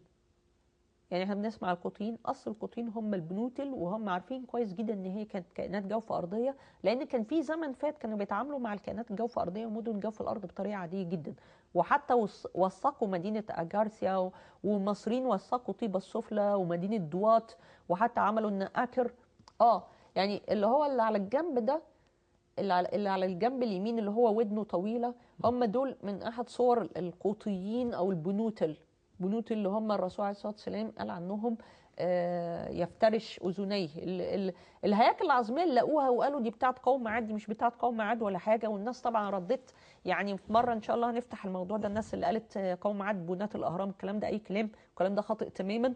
والاصل الهياكل العظميه دي لقوها في كذا حته مقاربه للشمال، في سيبيريا وفي اكثر من حته يعني مقاربه للشمال، ودي شعوب العماليق دي من سكان جوف الارض، ودول برضو اللي وثقهم ابن فضلان في يعني حتى قال بالنص في رحلة ابن فضلان كان سفير الخليفة العباسي المقتدر باللام بغداد لبلاد القوقاز لدعوة الصقالبة، وهو وثق لقائه بكائنات جوف الأرض وبالعمالقة بالذات، وقال إن هم بيخرجوا من فتحة الشمال بجوف الأرض، وقال وإن البلاد اللي تحت دي هي بلاد يأجوج ومأجوج، وإن هي خلف بلاد الصقالبة ب6 أشهر من خلف مدينة ويسو، والبحر في الشمال فاصل بينهم. هم بيخرجوا من الارض من بحر الشمال، فهو كان قصده على فتحه القطب الشمالي.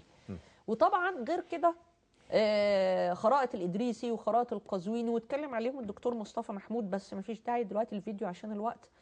المهم نيجي بقى اهم حاجه في دول ايه، يعني اهم حاجه في الجنس في الاجناس او اخطارهم هم ايه. هم جنسين من اصل فضائي. الجنسين اللي هم أخطر الأجناس دي جنسين من أصل فضائي، وهم يعتبروا من أعتى أنواع الشياطين، اللي هم جنس الرماديين، لكن اللي يفوقهم بقى جنس اسمه الزواحف أو الريبتيلينز. الرماديين دول باختصار عشان نفهم هم موجودين ليه في جوف الأرض وليه أصلهم فضائي، إن الريبتيلينز دول بيسكنوا حتة اسمها نطاق شمسي بعيد عننا اسمه ألفا دراكونيس. الريبتيليانز دول هنشوف يعني اشكال ليهم، بس هم من الكائنات الغير مرئيه، يعني سجلتها، لا يا ريت صور تانية عشان ده من الحاجات اللي هي مهجنه في الزواحف. في صور تانية اتسجلت في الحضارات في الزواحف برضو، في الزواحف يعني الحضارات القديمه. خليها بس ثواني. الحضارات القديمه وثقت وجود الريبتيليان زي مثلا في امريكا الجنوبيه، ان هم كانوا بيحكموا في بعض حقب او كانوا بيعتبروا آلهة في امريكا الجنوبيه، لكن هذا النوع غير مرئي للبشر.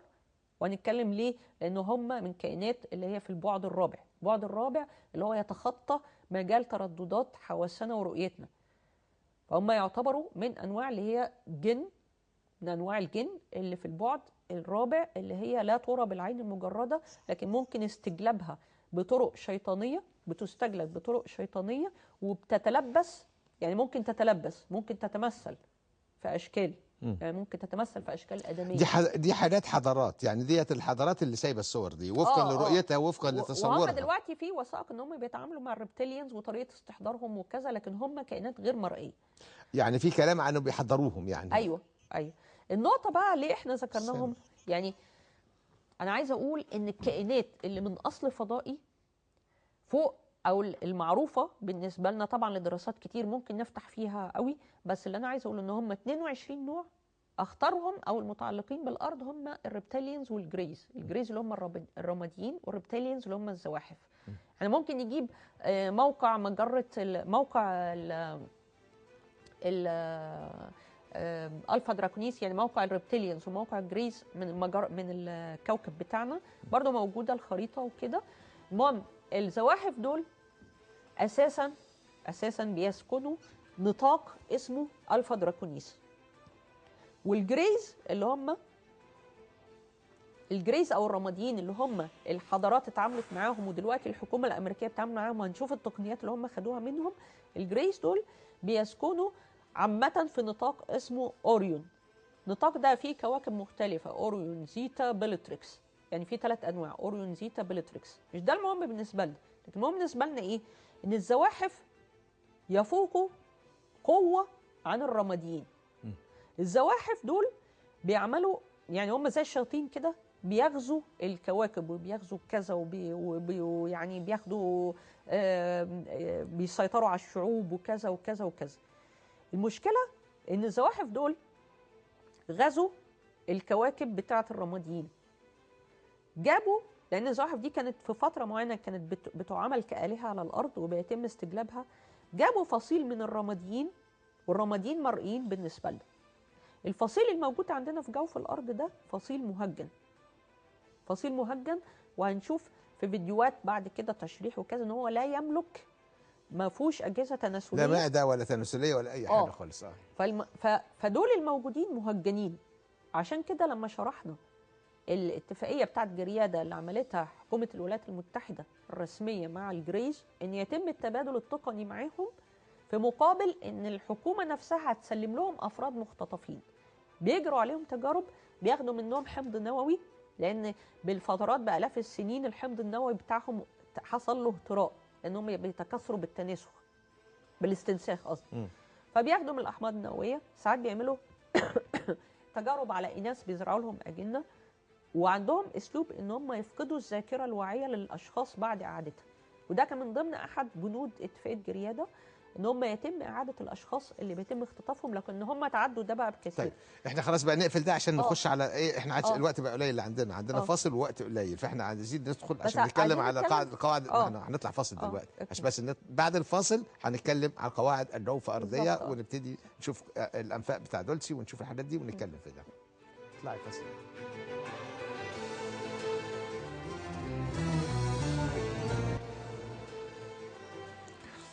طيب يا دكتوره معلش، في مكالمه الاستاذه ناديه انها بتقول ان شافت رؤيه بتقول الكلام اللي بتقولي ده كله. مساء الخير يا استاذه ناديه. الو، مساء النور يا فندم. تحت امرك، اتفضلي يا فندم. السلام عليكم. السلام ورحمه الله. وبحيي حضرتك والدكتوره وكل العاملين على البرنامج. وانا فعلا انا يعني مصدقه حضرتك لدرجه ان انا متوتره جدا، لان انا شفت رؤيه بس من اكتر من 20 يعني من حوالي 20 سنه كده، فيها نفس الشكل اللي حضرتك جبتيه، اللي هم الناس اللي هم ما لهمش يعني اعضاء ولا اي حاجه خالص وكده. وفعلا شفتهم طالعين من مكان انا استغربت، يعني كنت واقفه في مكان تاني خالص ولقيتهم بيجروا يمين وشمال، يعني بين بس ده في رؤية، ده في رؤية ولا في الواقع؟ لأن في ناس كتير شافتهم في الواقع. يعني ده رؤية ولا في الواقع؟ لا في رؤية يا فندم. رؤية. لا رؤية في المنام ولا رؤية في لا في المنام. لدرجة ان انا حكيتها وحكيتها لأحد المشايخ. وكان قاعد معاه كمان ناس بان هم بيشوفوا اذا كنت انا بقول كذب او صدق او كذا. الشيخ دوت دلوقتي اصبح ان هو اشهر واحد معالج بالقرآن يعني. بس انت متأكدة ان هو كنت نايمة؟ ايوه يا فندم. يعني لان للاسف في ناس كتير قوي بيشوفوا، لكن ما فيش دراسات بتتعمل زي بره ان بيتم حصر الناس دي، وفي ناس بتختطف على فكره، والكلام ده بيحصل عندنا في العالم العربي، لكن ما فيش حصر ليه. طب كملي يا استاذه ناديه الاول، اتفضلي. احنا خدي يعني ابلعي ريقك، يعني ما فيش. انا بقى كنت بحلم وليل، حلمت كذا مره بحلم كذا مره بحلم ان انا تحت الارض، وان في شجر بس حديد زي الحديد كده يعني. بس لما بقوم بنسى كل حاجه، ودلوقتي اصبحت يعني وبعدين تعرضت لسحر غريب جدا. يعني شخص عادي بيسخر الجن. طبعا الناس هتقول دي بتقول كلام مش مظبوط، لكن اقسم بالله ان هو بيسخر الجن في هيئه انسان. وكنت بتعامل معاه في عمل يعني في شغل، بس تركته وقعدت في البيت خالص. لدرجه ان هو بيقول لي يعني مثلا لما كنت ببقى ماشيه من بيتي من مكتب لعنده، هيحصل لك كذا ويحصل لك كذا ويحصل كذا وقال لي على حاجات بتحصل من سنوات يعني لحد النهارده بتحصل. ويقول لي فاكره اللي كلمتيها مش عارف شكلها ايه، فاكره اللي كانت قاعده فين، دي كذا اهي، وابص الاقيها جايبها لي قدامي، يعني حاجات غريبه. لدرجه يعني دلوقتي الناس اللي بتكذب ان في سحر وفي ناس زي كده مخربين في الارض، ارجو انا بس عايزه ادعو الناس ان هم يتمسكوا بالدين وبالله وكده، وانا مصدقه حضرتك في كل اللي بتقوليه ده. طيب المهم انت لما شفت الرؤيه ونزلت وحسيت ان في الرؤيه انك انت كانك تحت الارض. أيوة. شفت ايه بقى تحت الارض؟ مش فاكره بصراحه، انا مش فاكره ان انا كنت تحت الارض، مش فاكره اي حاجه خالص. طيب هو بصراحه أول مرة. طيب عندك حاجه تانية يا استاذه ناديه عايزه تقوليها؟ لا، انا عايزه اقول للناس ان هم يصدقوا بس ويتمسكوا بدينهم وبالقران، يعني ان احنا هنتغلب على كل ده بايماننا وبالقراننا وكده. ان شاء ان الله. شاء وانا الله اسفه باذن الله. اني بتكلم بطريقه يعني مش لا ولا يهم، لا. ولا يهم. شكرا يا استاذه ناديه، شكرا لحضرتك يا فندم. هو انا برضو يعني طبعا يعني مش هعلق يعني على اساس ان هي رؤيه او كده، بس عايزه اقول على نقطه ان في ناس بره من الناس اللي تم اختطافهم وارجاعهم بيشوفوا الموضوع على انه رؤيه، او يحس ان حصل له حاجه بس هو رجع ما مرش وقت او كذا، او ان هو شاف رؤيه. فالناس دي لما جمعوها وبعدين ابتدى الناس يتيقنوا إن حصل لهم ودراسات مثلاً وعملوا دراسات فعملوا عليهم دراسات وعملوا عليهم تنويم مغناطيسي وعملوا عليهم رصد وحصر وكده عشان يتاكدوا ان كلامهم حقيقي. للاسف طبعا احنا ما عندناش ده في الوطن العربي، ففي كتير مثلا ممكن يتعرضوا لتجارب او ممكن يتعرضوا لكذا، لكن يخشوا ان هم يحكوها او ان هي تدخل في نطاق الاعمال والسحر والكلام دوت. لكن في فعلا ولو حكى هيقولوا زي انه ما جنة. بيختطف من بره في بيختطف من هنا، وفي حاجات مختلفه، في مشاهدات مختلفه، وفي ناس شافت يعني احنا عملنا حصر لمجموعه ناس ومتعلمين جدا ودكاتره، ومنهم دكاتره جامعيين، وشافوا بعض الكائنات وكائنات من اللي هم الريبتيلينز اللي هم الزواحف، ودول كمان من الصعب جدا رؤيتهم الا لو كان تم مثلا عمليه اختطاف او كذا، يعني من نوع غير مرئي. كمان في خطر جامد جدا من الريبتيلينز والتعامل معاهم او الزواحف، ان الجنس دوت بيتغذى اساسا على الطاقه السلبيه. ناس مثلا ممكن تستغرب، يعني مثلا احنا عندنا الجنس الجريز او الرماديين، دول بيتغذوا عن طريق امتصاص الماده الغذائيه بالجسم، بالجلد. عندهم قدره على امتصاص يعني اللي هو المرحوم يعني اللي قاعد ده. يعني في مثلا بيتم حول العالم وخاصه في امريكا بجوار اللي هي القواعد الجوف ارضيه وكذا، في طريقه معينه بيلاقوا المواشي بتاعتهم مقتوله ودايما اللسان والدم ممصوص وكذا. ليه؟ لان هم بيهتموا بالحاجات اللي فيها لحوم طريه وفيها اغشيه مخاطيه وانزيمات، بيمتصوها عن طريق الجلد وبيطلعوها عن طريق الجلد. مشكله الزواحف ان دولت بقى ما بياكلوش بقى، دول طاقه سلبيه، ان هم بيتغذوا اساسا على الطاقه السلبيه. وعشان كده برضو نرجع لموضوعنا، ليه هم بيرسخوا الطاقه السلبيه على الارض؟ عشان التاهيل لاستجلاب هذا النوع من الشياطين. الزواحف دول يا جماعه اساسا اللي هم الزواحف الاعتى، انواع الزواحف اساسا بيسكنوا زي ما قلنا الفا دراكونيس، دول اللي هم بيسموا اكسترا تيرستريال، اللي هم الفضائيين، زواحف الفضائيه. النوع اللي هو بيعيش بين الارض وبتاعه بيتم استجلابه ده اسمه انتر دايمنشنال ريبتيليانز، او الزواحف اللي هي المتوسطه البعد، اللي هي بتنتقل بين البعدين. هم بيستجلبوهم يحضروهم يعني شغل الجن بقى بيحضروهم يعني. ودول قدراتهم تفوق الجن الرمادي الارضي، تفوق الشياطين الارضيه، يعني دول قدراتهم اعلى. دول بيتغذوا على الطاقه السلبيه من الانسان، وعشان كده كتير بيتدخلوا في احداث الحاجات اللي طيب يعني الطاقه السلبيه اللي هي الفتن، الحروب، الشر، الدماء، الشر، الغل، الحقد، كل ما هو بعيد عن عندهم بقى قدرات عاليه جدا. اولا الجريز والزواحف، اسمحوا لي ان انا اقول ده، انا يعني الايه القرانيه اللي ربنا سبحانه وتعالى بتقول ان شر الدواب عند الله الصم البكم الذين لا يعقلون ولو علم الله فيهم خيرا لاسمعهم واذا لتولوا معرضين. الايه دي فيها اشاره، لان القران برضو في تعميم، طالما المعنى يقبل ففي تعميم. الايه دي فيها اشاره للي هم الجريز والزواحف، لان دول بيتعاملوا عن طريق التخاطر، ليس لهم، ما بيتكلموش ولا بيسمعوا. مش الناس ما تاخدش الصم البكم اللي هم الناس اللي عين اللي هم عندهم قدرات عاليه جدا على التخاطر. مشكله بقى الزواحف ان هم نتيجه لبراعتهم في اسلوب التخاطر عندهم قدره على استفزاز الطاقات السلبيه في الانسان، يعني يخلوه يعمل حاجه سيئه زي الشياطين عامه، بس يدفعوه يقتل، يعمل بتاعي لاعمال اجراميه، لان هم بيتغذوا على ناتج هذه الاعمال الاجراميه من الطاقات السلبيه اللي بتنتج عنها. يعني حالة الهياجي اللي في الشارع المصري ما نستبعدش ان هم يكونوا شغالين بيولع في هذه المسائل. ايوه، هم بيتغذوا بالاساس على الطاقه السلبيه وقادرين على استفزاز الاخرين او احداث مثلا كوارث، بحيث ان هم يتدخلوا في دوت، بيتغذوا على الطاقه السلبيه. فالنقطه بس اللي احنا عايزين بقى نكملها بسرعه عشان الوقت، نرجع لموضوعنا في موضوع القواعد الجوف ارضيه. احنا كنا قلنا باختصار ان اتكلمنا خلينا نتكلم بدل ما نشوف فيديو وبعدين نشوف الوقت هيقضي فيديو او لا. اتكلمنا على قاعده دولسي. طب ما يجيب الصوره، انت مالك ومال الصوره؟ ما هو يجيبها. طب ممكن نفتح انفاق دولسي برضو. ما هو يجيبها، خليك انت تتكلمي. اصل في فيديو مهم قوي بس لو قضى وقت عشان الوقت ضيق، فهنقول ان قواعد اللي هي زي قاعده دولسي، ان في حوالي حاليا يعني ما يفوق على 131 قاعده جوف ارضيه حول العالم تربطهم مسارات ويعني اللي احنا قلنا الرياكتور اللي هو اللي بيشتغل بالطاقه النوويه ده بيدوب الارض بحيث بيفتح انفاق رابطه بين القواعد الجوف الارضيه.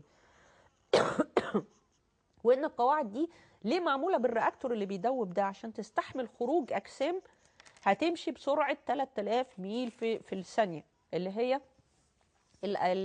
الاطباق الطائره اللي هتطلع من القواعد الجوف الارضيه. زائد ان القواعد دي بتربطها برضو شبكه من القطارات وشبكه من السفن. القطارات دي بتمشي بسرعه 2 ماخ، يعني 2 ماخ تعدي 2400 وشويه كيلو في الساعه، يعني بسرعه رهيبه جدا. في شبكه طرق بينهم بتعدي بسرعه رهيبه جدا. القطارات دي قطارات مغناطيسيه، قطارات يعني ما بيحصلش فريكشن، ما بيحصلش احتكاك بينها وبين القضبان. القطارات دي قطارات مغناطيسيه. وممكن نتكلم على التقنيه بتاعتها لان هي مش اعجوبه، يعني الناس مثلا ممكن تسمع حاجه تقول ايه الوهم ده، لا ممكن نتكلم على التقنيه بتاعتها ومعموله ازاي. لكن هي النقطه ان من احد بقى الحاجات التقنيات اللي من زمان اتعملت بالتعاون مع الالينز واتصنعت، ممكن نشوف مثلا حاجه اسمها مشروع افرو. مشروع افرو دوت امريكا انتجت فيه حاجه، يا ريت نجيب الصوره اللي هي بتاعت مشروع افرو. انتجت فيه حاجه مشابهه جدا للطبق الطائر، وده تعاونت مع الحكومه الكنديه، وكان مشروع غايه في السريه في المنطقه 51. صوره مشروع افرو. لا مشروع افرو. مشروع افرو ده يعني طبق طائر بالظبط. تاني حاجه في حاجه برضو اسمها في المنطقه 51، يعني هو مشروع افرو اللي هو فيه زي طبق الطائر كده، يعني ده عامله امريكا، ده فعلا ده انتج ومن سنين. تاني حاجه ده مشروع افرو انتجت فيه كذا نوع شبيهه تماما بالاطباق الطائره اللي هي تمت اللي هي مسطحه تماما. في برضو في المنطقه في الفايل اللي هو بتاع منطقه 51 اللي هي طائره الاورورا والالفا والالتراسونيك، يعني انتجت برضو من ضمن التقنيات اللي تعاونت مع الكائنات الجوف ارضيه. كان من ضمنها مثلا في المنطقه 51 الطائره اورورا وطائرات الالتراسونيك. طائره اورورا دي بتمشي بمحرك برضو الكترومagnetic ومعملها تقنيات اخفاء اللي احنا اتكلمنا عليها في المره اللي فاتت لما قلنا دي طائرات الالتراسونيك، وفي دي طائره الاورورا اللي تحت دي طائره الاورورا. فالنقطه ان طائره الاورورا دي فيها محرك الكترومagnetic. عشان نفهم يعني ايه، يعني الناس برضو عشان تفهم ان التقنيه ديت مش تقنيه خارقه لكن تعتمد على افكار معينه، ان من ضمن الحاجات اللي المحركات دي بتستخدمها حاجه بسيطه اسمها السوائل الممغنطه. يعني بدل ما يحطوا كويلز جوه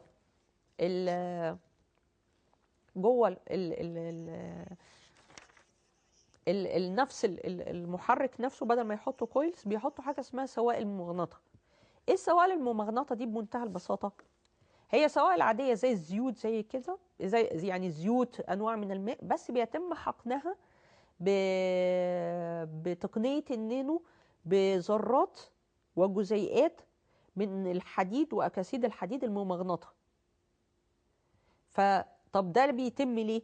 ان بنبص نلاقي سبحان الله ان بعد ما بيتم حقنها بتقنيه النانو بجزيئات او ذرات الحديد واكاسيد الحديد الممغنطه، بتكتسب هذه السوائل خواص المواد اللي هي فيرومagnetic او المواد المغناطيسيه بالكامل، زائد ان هي بتبقي على حالتها السائله.